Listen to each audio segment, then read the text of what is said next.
Richard. Good morning, Randy. I see you're in your normal workspace today, which is awesome. I'm in my office. Very good. I'm sitting in front of my home because I've got three Yorkies that can't seem to be quiet enough to allow us to. We've got some pets derailing us this morning. I know you were having some issues upstairs with cats and dogs too. So, Yeah, our three cats keep knocking things off, and I keep hearing them hit on the ceiling here. So sorry about that, but hopefully I oh, can get that's this one okay. in. Yeah, exactly. We're calling this session "Cats and Dogs," There you go. um, and marching band. And I did want to talk a little bit today. I know we're two-thirds through the season for many bands, and just talk about the whole taking care of the performers part piece. Because at this point in the season, directors are emotionally spent a lot of times. Performers are starting to get stressed out. You're at that point where you feel like you're pushing the rock up the hill, regardless of where you're at. Because you're looking at the calendar and you're going, okay, it's 1 week till championships, or it's 2 weeks or 3 weeks, whatever it is, and we've got to get this X, Y, Z and done. But I think when it's all said and done, Richard, and I hope you'll agree, we want the students, we want the performers to feel good about what they did mentally and emotionally at the end of the season, regardless of the competitive atmosphere, right? Absolutely, and I think it's so easy in the competitive arena in which we all live to forget that our kids, carry a great deal of that stress through the season and to the end of the season. And it's not necessarily a bad thing because we all know that a little bit of stress is good for you, but a lot of stress starts to go the other direction.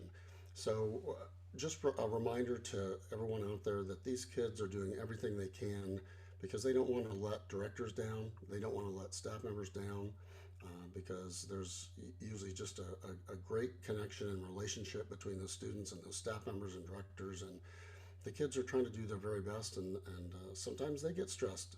So, just a reminder. And one of the things I've actually learned from one of our great partners, Randy, the Blue Devils, Drum and Bugle Corps, they are really great at keeping an eye on kids and taking care of them. Um, I'm not sure I've ever been around a group that's so positive with their kids. And, I mean, I don't think you can ever be perfect, as a director or as an organization, but that group tries really, really hard to keep track of where their kids are from an emotional level because it is all about them loving what they're doing, and even at the end, wanting to come back and do it again, So we want to make sure that they have as positive an experience as possible. And our good friend Dave Gibbs, who is the senior consultant for Blue Devils and was kind of overseeing that group for many, many years, his number one thing about every season is that the kids have an amazing experience. No matter where they place or what happens competitively, he wants those kids to want to come back. And I think that's a great model to have. We just kind of have to remind ourselves that only one group is going to win in any given competition, and we just need to make sure that our kids are smiling, maybe a little bit more near the end of the season, and realizing that it's just about excellence. How close can you get to excellence? And if you're working together with your kids to do that, they'll be along for the ride and they'll want to come back and do it again. Absolutely. And music is supposed to be a healing therapy for many people. And when it becomes drudgery and or so stressful that, we lose sight of the fact that we're, despite the competitive aspect of things, we're still trying to communicate with audiences and give them, as you've mentioned before, those goosebump moments. And that's the true measure of our success, regardless of a trophy. And so that's really, really important. Yeah, I agree. And there's nothing that means more to kids. And I know that, Randy, you and I, even though we're retired, we're in rehearsals all the time. And especially outdoor rehearsals now, since we're getting near the end of marching season, because we're trying to help some of our colleagues out.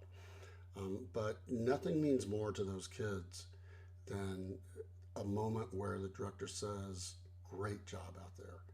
And even if a director wants to be totally honest and say, "Hey guys, this is not perfect yet, but man, I see you working your butts off out there and want you to know that we see it, we notice it, and we're going to get there. You know, little things like that can go a long way to helping kids really excel in this activity. Yep. Great advice, everybody, from Richard. And thanks so much for joining me this morning. And we'll see you again on another episode of Coffee Talk next week. Have a great rest of the season.